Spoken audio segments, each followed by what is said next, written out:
Hi, everybody. It's Nancy A. Shenker, also known as the Geezerproofer. And we have a really terrific guest today, as we always do, Janine Vanderburg, who I met through I don't even know what to call it. It's a community of people who are over 50, who are really looking to change the conversation about aging. And as I say at the beginning of all of my show really inspires people to be beezers at any age, to be in the moment, to be relevant, to be curious, to be upbeat, to be positive, and not to be a geezer, because you could be a geezer at 20 or at 80. And a geezer is just somebody who's stuck, who's very limited in their beliefs, who's not curious, and refuses to change. So my purpose in recording this podcast is to inspire and educate all of you so that at any stage in your life, you could be a beezer and not a geezer. And we're going to keep the conversation really positive. As I said, the purpose of this particular episode is to educate and inspire. And as I was thinking about it, and again, I want to keep it positive, but I thought about three significant, what I call micro-aggressions of things that people said or did at various stages of my life, because ageism impacts the young as well as it impacts people over 50. So the very first sales conference I went on, I was 24.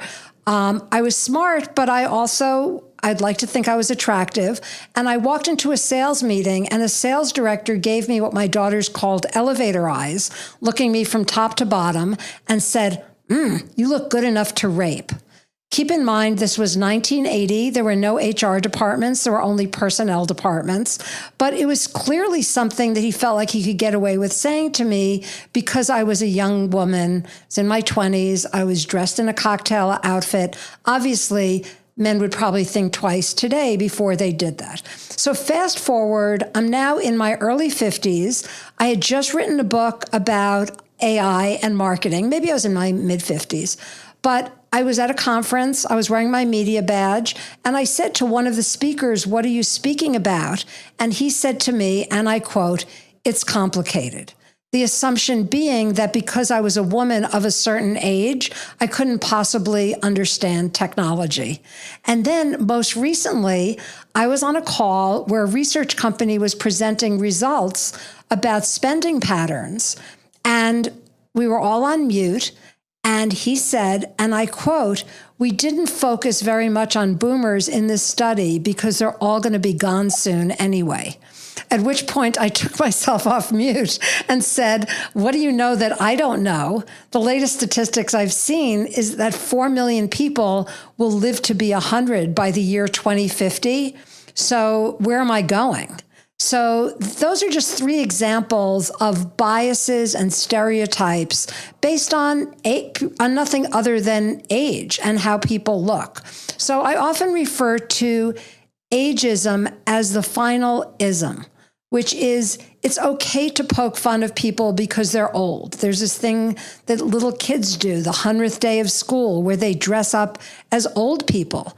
And we're not allowed to dress up as Black people or Asian people. So why is that okay to stereotype an entire group of people? So I'm not going to answer that question.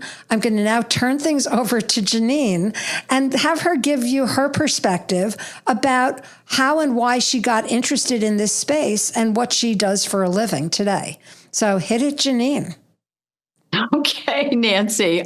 And all of your stories could literally be hour-long conversations, ideally in a wine bar, but I know that's not our setting, so we're not going to do that. How did I get into this space? And I want to say it's not like I made a deliberate choice of, I'm going to take on ageism.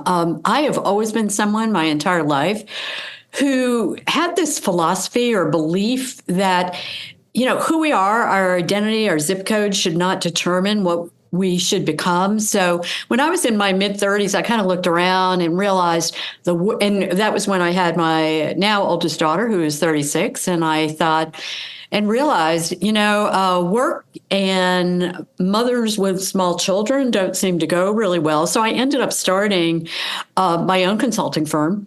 And for the first decade, literally everybody who worked in that consulting firm were women like me who had kids, who were smart, who were professional, who had done big things, but couldn't figure out, or companies weren't open to the kind of part-time, flexible kind of schedules that we needed to kind of show up in a will. So it was great. I started my own consulting firm. It was mostly women. We eventually hired some guys, and guys were great too. And we grew it to a seven-figure firm, and it was fabulous.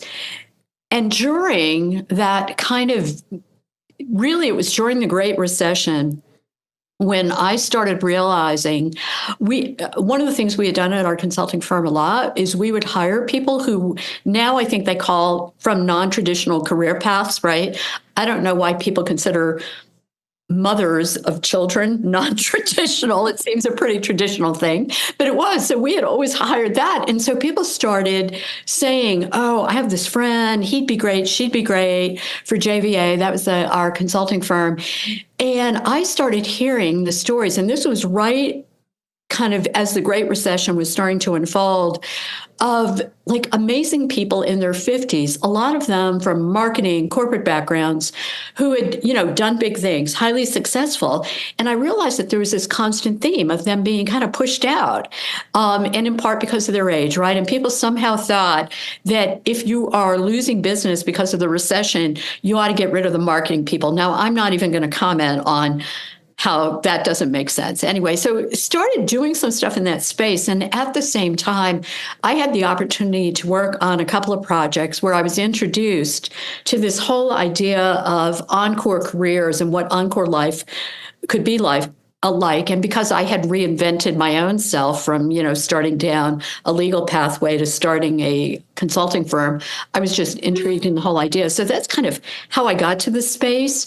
And so I think the new way that I describe my philosophy or belief is that none of us should allow age, identity, or zip code to interfere with, who we are and what we can become, and recognize that we're always reinventing. So that's kind of how I got in this space. And the name of your company now is Encore Roadmap. And so it's Encore Roadmap, and through Encore Roadmap, I run a national anti-ageism initiative that is called Changing the Narrative. And what Changing the Narrative really is about, and it fits so well with what you're doing, Nancy, in your podcast, it's literally how do we change the stories that we tell about ourselves as we get older? How do we change the stories that we allow other people to tell about us? So the story that you were telling about someone assuming that you wouldn't understand tech because you were in your 50s.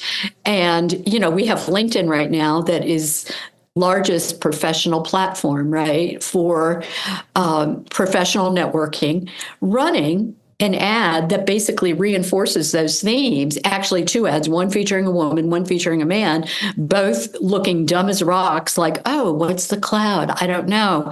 And so those kind of stereotypes that people have are one of the things that we, fight and speak up against. So I would describe what we do now is, through changing the narrative, is we really encourage people to take action against ageism wherever it shows up, whether it's ourselves, whether it's, ourselves looking in the mirror one morning and saying, oh my God, I'm too old to start a podcast. Right? That's and I think part of it, and it's interesting because I've had people say to me, don't speak up because you'll ruin it for the rest of us. People who know me know that I've been railing against Lifetime Fitness because they have required their Medicare reimbursed members to only work out between 9:30 and 3:30, assuming that none of us work. And I said, look, Nancy, of course we don't work. We're all sitting around watching TV soaps and eating bonbons, right? Playing pickleball. And which I can't do except between the hours of 9:30 and 3:30.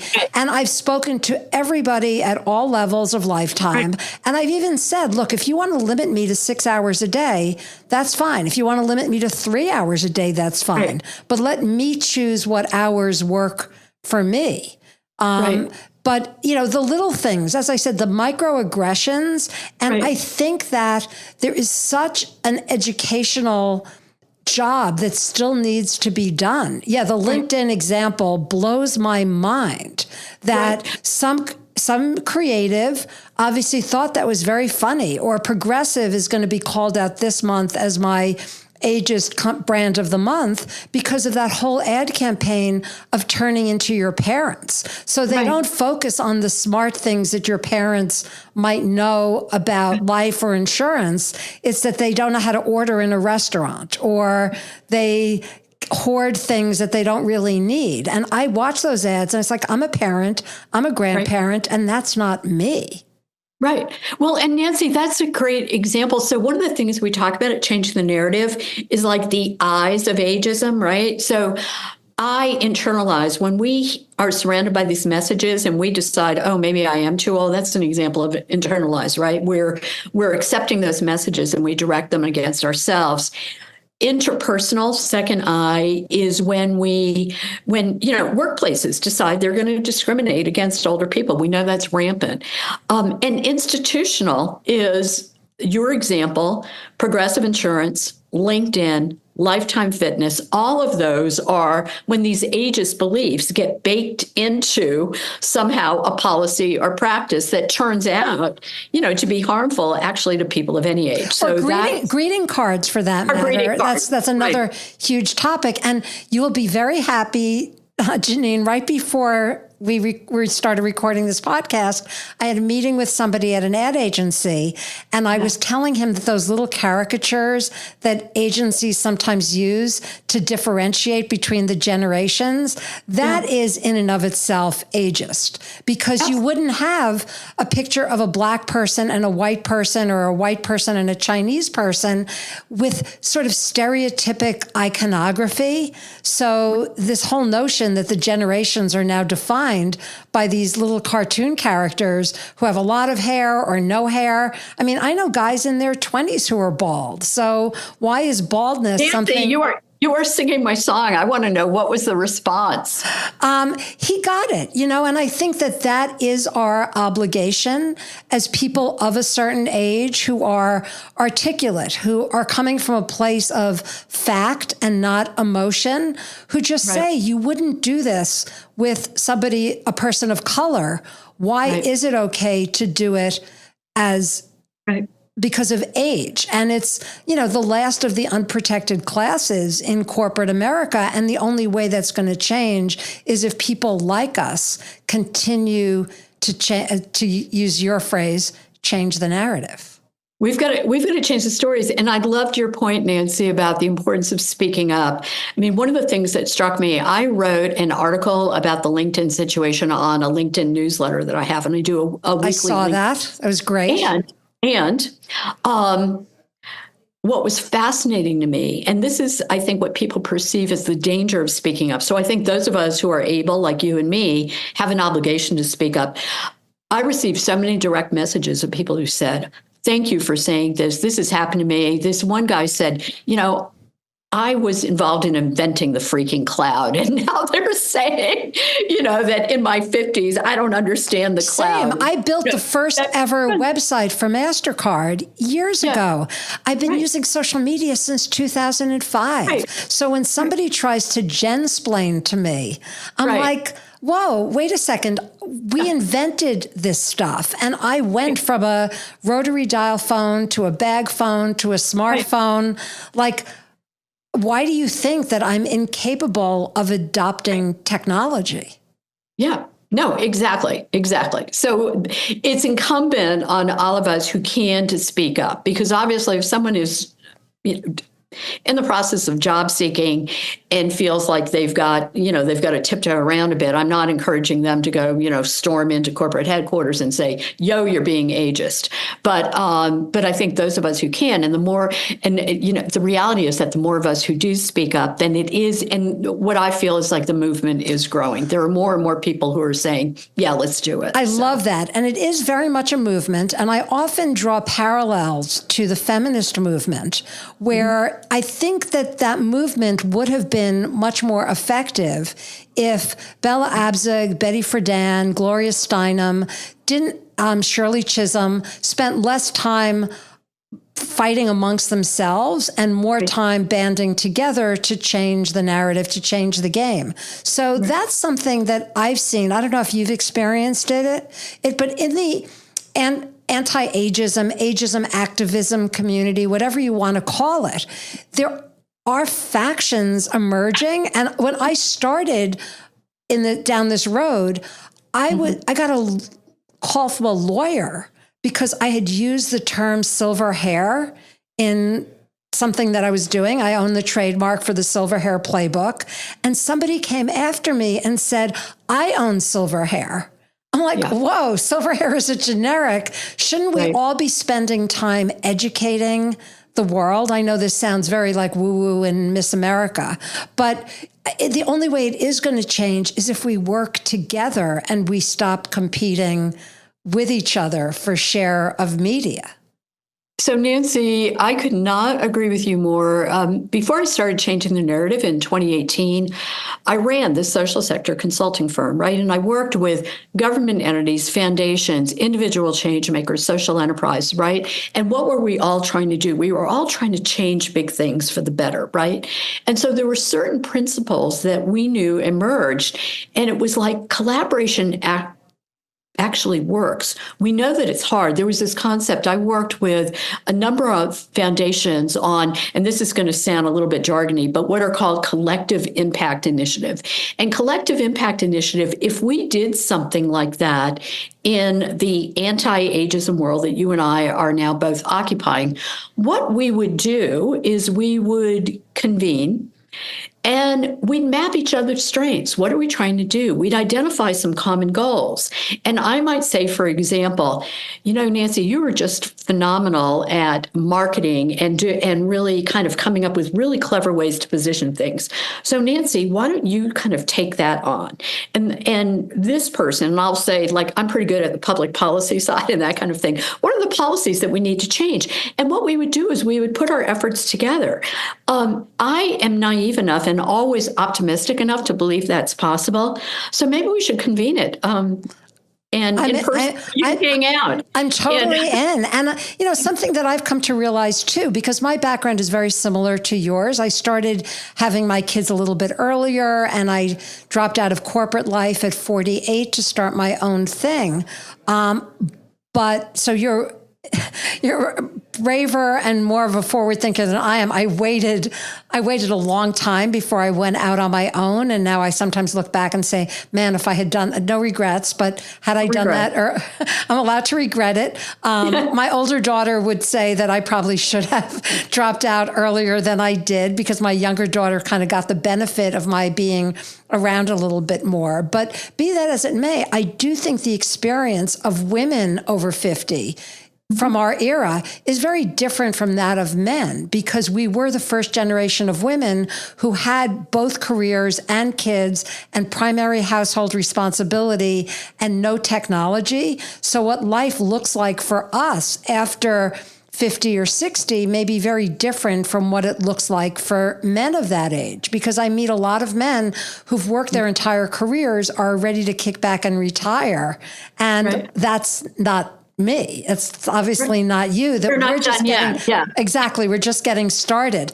But I love that idea of having, having a system of some kind that really brings us together and encourages us to collaborate as opposed to compete.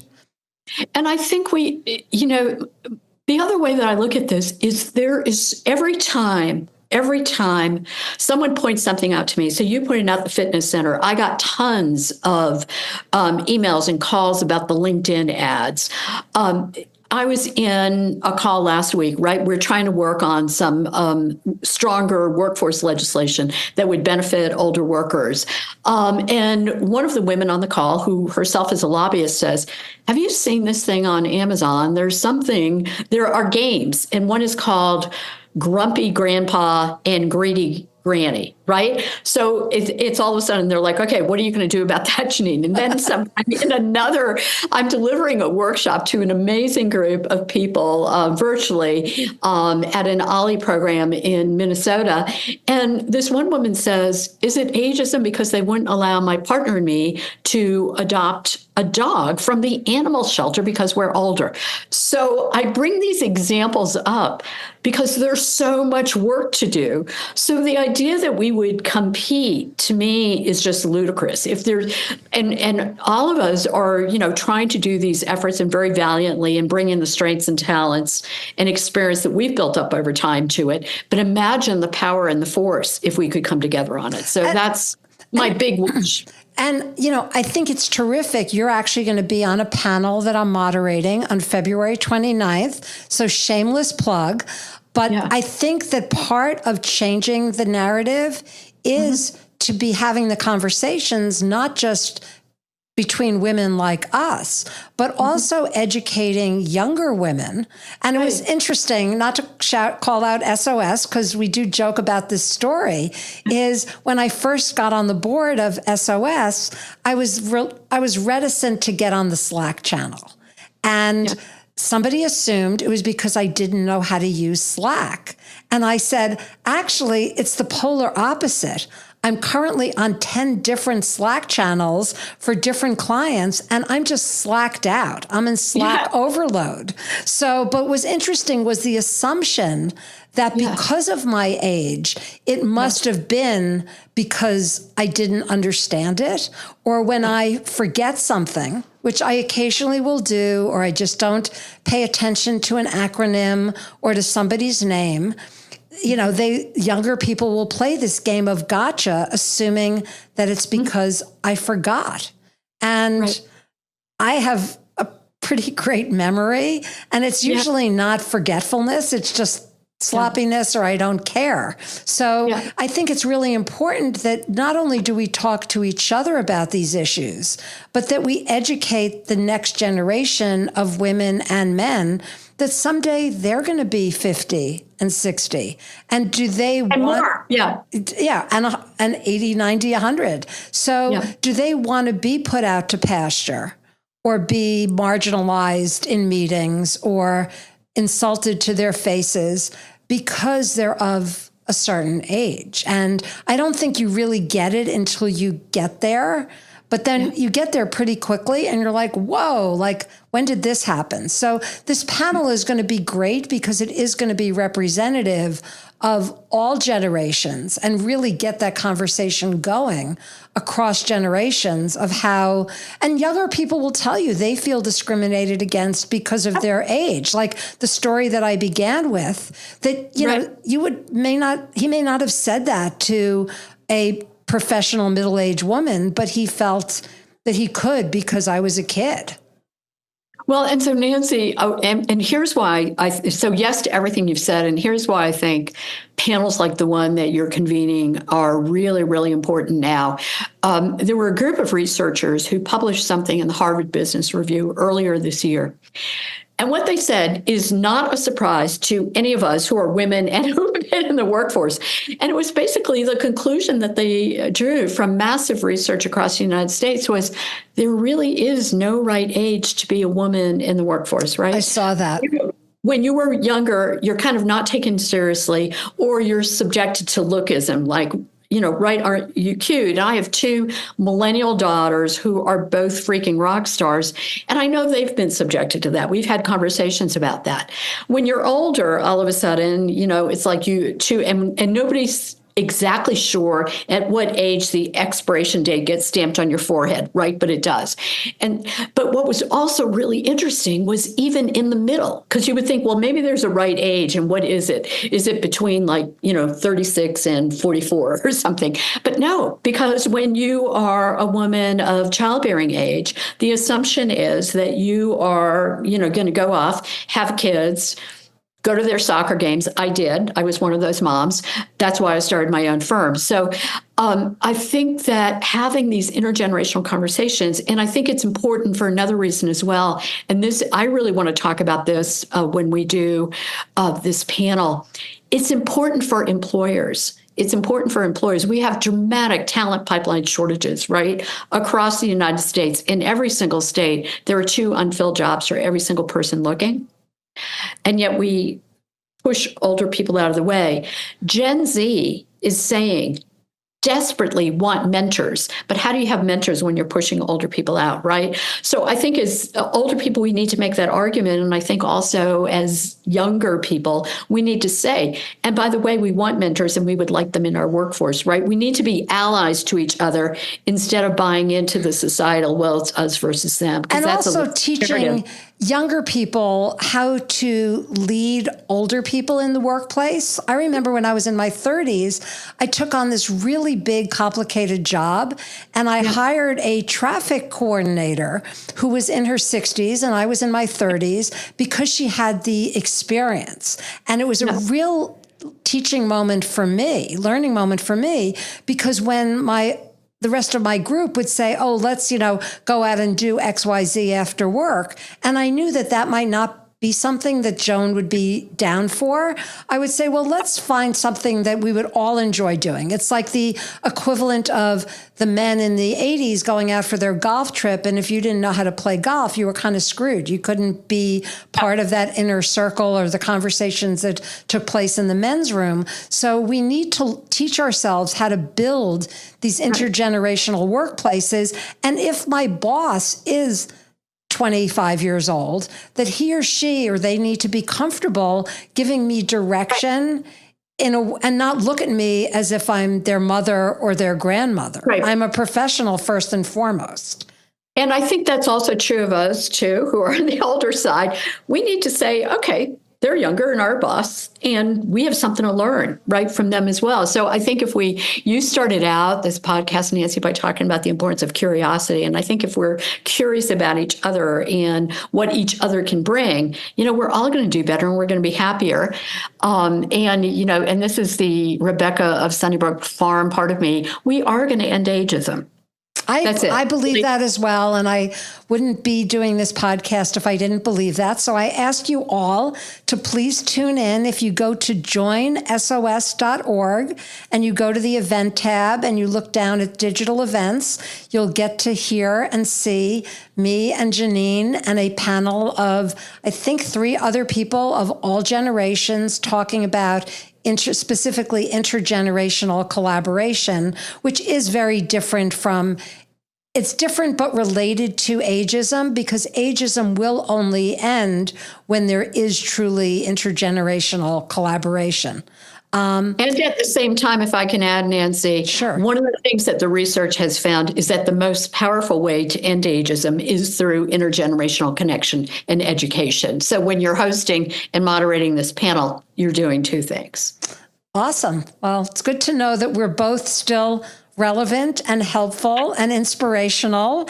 And that is one of the main reasons why I launched the podcast. And I hear you're going to be launching your own podcast soon. So that is amazing. You are never too young or too old to podcast. And I'm recording from a great place called Pod Populi, Podcast for the People, which just makes it that much easier. I didn't need to learn how to edit video or buy my own equipment. I just show up and it's plug and play. So I can't wait for Pod Populi to come to Colorado. That was a hint. Pod Populi. All right. I'll pass it on. Brian is here today, so I'll mention that to him. So you can listen to all the episodes of my podcast on Apple, on Spotify, wherever you happen to listen to your podcast. If you'd like to be a guest on my show, we're booking now for April and beyond, and it's thegeezerproofer@gmail.com. You can also follow me all over social media. My handle in most places is the OnSwitch, TheonSwitch, which is my marketing consulting company. My day job is content writing and strategy and marketing consulting, because yes, even at 68, I still work. Probably harder than ever, because my parents are gone, my kids are grown, and I have the time and the curiosity and the energy to keep going. I am far from done. And Janine, if people would like to get a hold of you, what is the best way to reach you? The best way to reach me right now is on my LinkedIn profile. So it's LinkedIn /Janine Vanderburg, JANINE VANDERBURG. My new website for Encore Roadmap is launching soon. So in mid-March, you'll be able to find me at encoreroadmap.com. Awesome. Well, thank you so much, Janine. This was great. And for those of you listeners or viewers who are over 50, keep fighting the fight. Be a beezer, not a geezer. And for those of you who are way under 50, you're going to get there someday. So pay attention and watch what you say and really help us fight the fight against ageism. So thank you for listening and watching. Thank you, Janine. You are a wonderful guest. And be a beezer, not a geezer. Peace out.